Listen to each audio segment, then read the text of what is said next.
Hola amigos de Civilización y Cristiandad. Estamos ante un nuevo episodio de Civilización y Cristiandad en el que pretendemos explicar hasta dónde llega la dimensión de la encíclica del Papa de Todos Hermanos.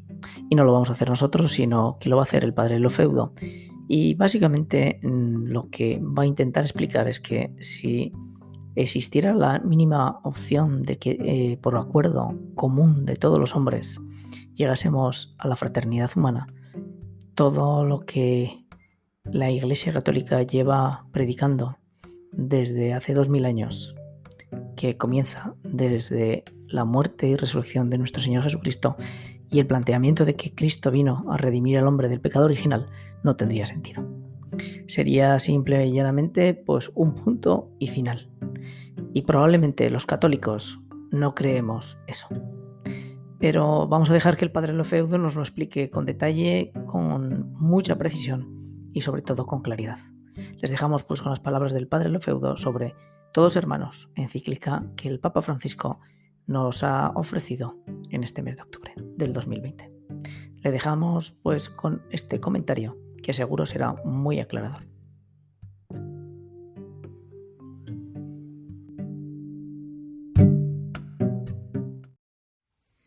Bueno, no querría alargar mucho la apreciación acerca de la encíclica, entrando en muchos detalles, porque como dije al principio, es muy extensa, muchos son los temas, abarca temas económicos, sociales, como de inmigración irrestricta, también temas sobre medios de comunicación digitales, ecología, bueno, varios. Al final, por analizar cada árbol, acabamos por perdernos y no ver el bosque. Y aquí se trata de ver, de hacer una apreciación, ¿no?, sobre el bosque. Como también dije en el primer audio, una encíclica es una carta circular, por eso encíclica, de carácter pastoral. Es decir, que es para la Grey, evidentemente, para nosotros. En tanto, el Papa es el pastor supremo de la Iglesia. Tiene a su cuidado el rebaño que es de Cristo. El único, pastor, como el único sacerdote, es Jesucristo siempre, ¿no? Pues bien,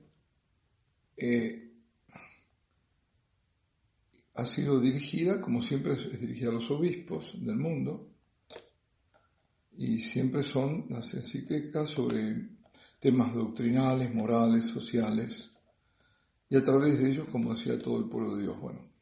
Esta trata del tema social, pero de la fraternidad, ¿no?, en específico, pero también lo está haciendo bajo el aspecto político, no teológico, político, porque presenta la fraternidad como la de los hombres que habitan un mismo planeta en un mismo tiempo de la historia, y no hombres que están hermanados por un mismo Dios, encarnado para traer el amor, para traer la salvación y para hacernos hijos de un mismo Padre, y por tanto hermanos, pero hermanos por Él y con Él. Esta, en cambio, es una fraternidad genérica, humana. Por lo tanto, en este caso de la encíclica, no es una encíclica dirigida hacia adentro, sino más bien hacia afuera de la Iglesia. No es para orientar a los fieles en momentos críticos de la historia, sino para lanzar propuestas al mundo y a los líderes del mundo, diría. Por eso no es de extrañarse que dedique el título de una sección a un lema que es un lema iluminista, que es el lema de la Revolución Francesa: libertad, igualdad y fraternidad. Sin embargo, no es posible olvidar que esa revolución fue especialmente violenta y anticatólica. Justamente el mismo Francisco, el autor de la encíclica, en el punto 250 dice: perdonar no significa olvidar. Incluso en 251 dice: quien perdona de verdad no olvida. Por lo tanto, los católicos tenemos que recordar también lo que pasó. Y los católicos fueron masacrados bajo ese lema en la Revolución Francesa. Y lo fueron en la Vendée o Vendée. Fue un trágico genocidio ese, en el que mataron a madres con sus pequeños hijos junto a hombres indefensos. Incluso arrastraban en carros jaulas, a familias, a hombres, mujeres, niños, de todo, al río, y ahí los ahogaban. Fue un genocidio. Durante el periodo del terror de la Revolución, los monasterios, los conventos fueron suprimidos, pero no solo suprimidos. Está el caso de las monjas carmelitas del monasterio de Compiègne, que rechazaron secularizarse.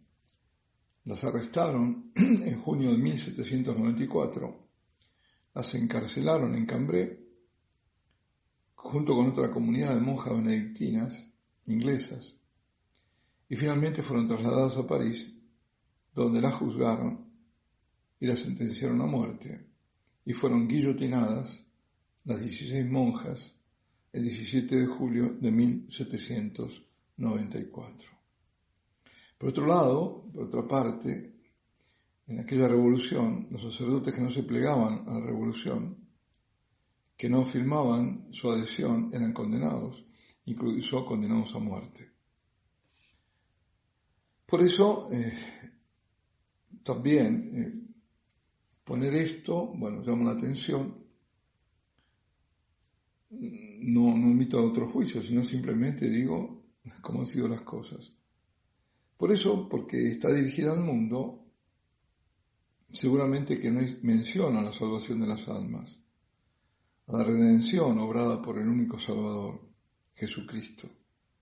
Y en cambio, se ocupa de política, de ecología, de economía.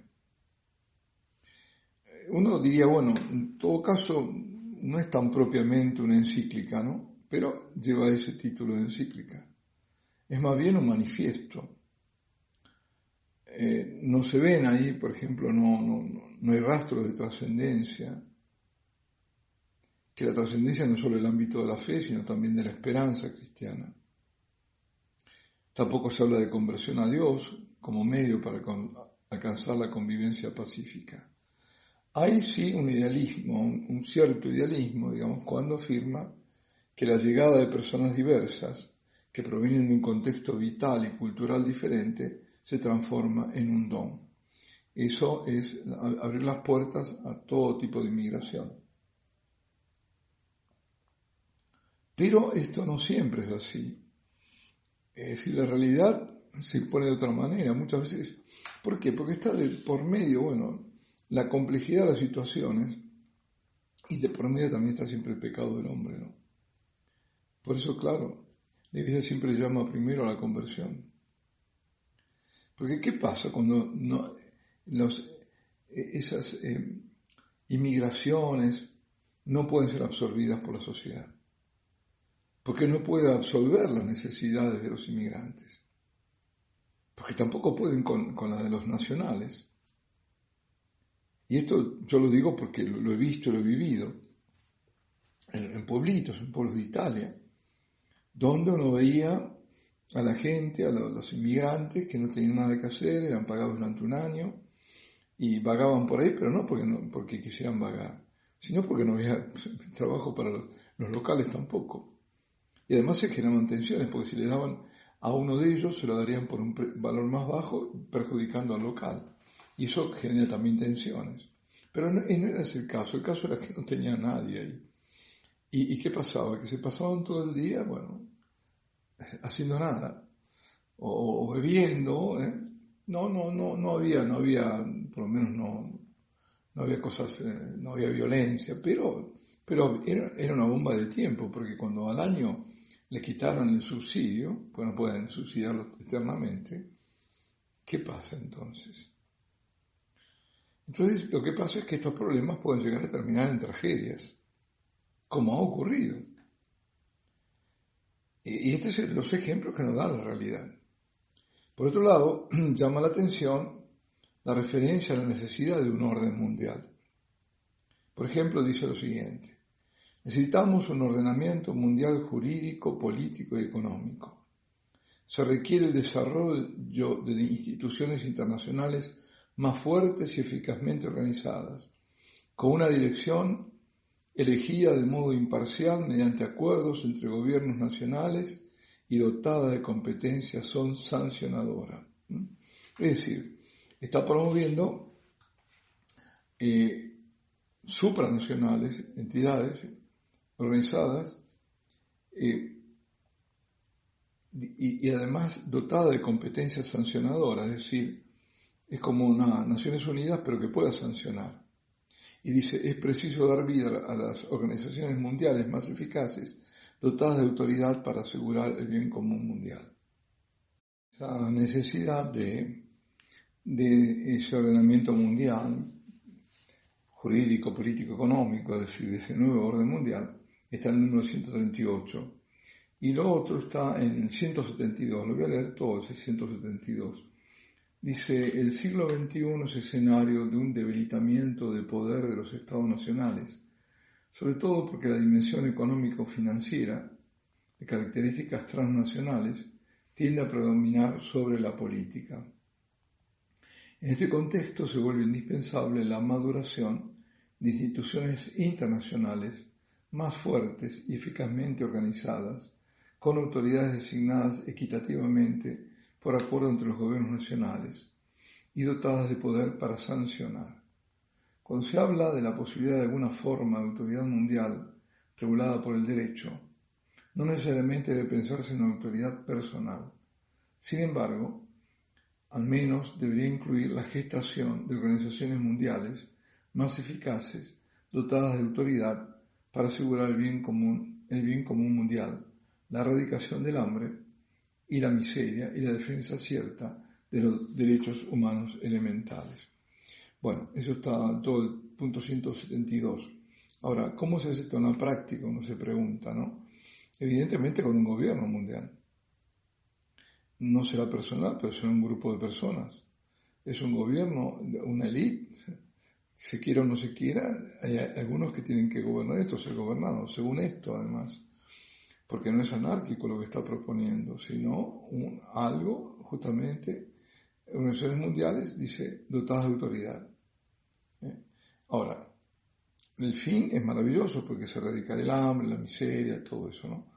Pero en la práctica eso es terminar con las soberanías nacionales, cosa que ya está ocurriendo, ¿no? Pero ya una globalización de un gobierno mundial. ¿Quién se va a imponer ese gobierno mundial? Como siempre, es la ley de siempre, ¿no? El más fuerte, los más fuertes.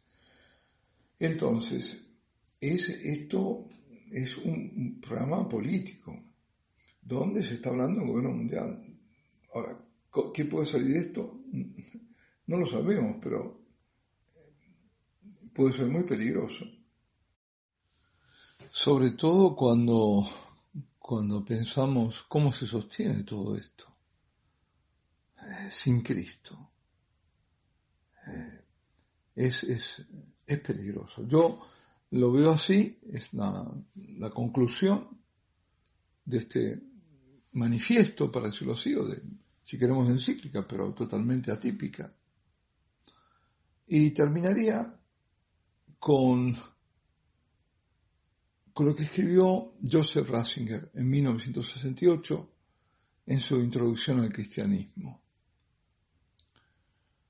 Dice, a partir del mensaje de amor del Nuevo Testamento, existe hoy una tendencia creciente a resolver completamente el culto cristiano en el amor fraternal, en la fraternidad humana, sin dejar más espacio al amor directo a Dios o a su veneración. Solo se reconoce la dimensión horizontal, mientras que se niega la dimensión vertical de la relación directa con Dios. Por lo que hemos dicho, es muy fácil ver por qué esta concepción, que a primera vista parece tan simpática, termina por vaciar de contenido no solo al cristianismo, sino también a la verdadera humanidad.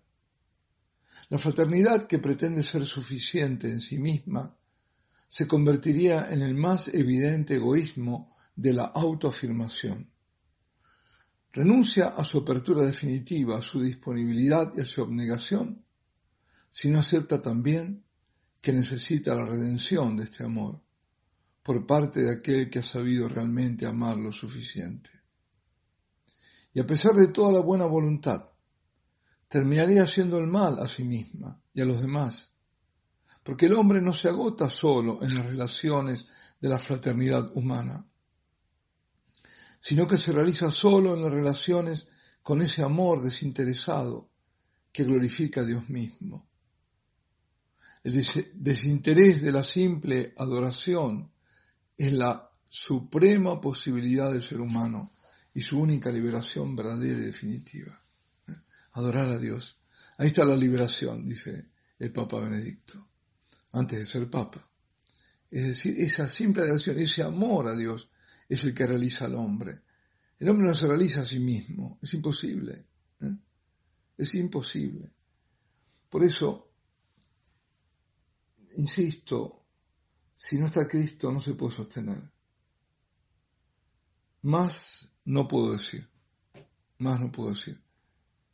Solo alabar a Jesucristo y Ave María Purísima.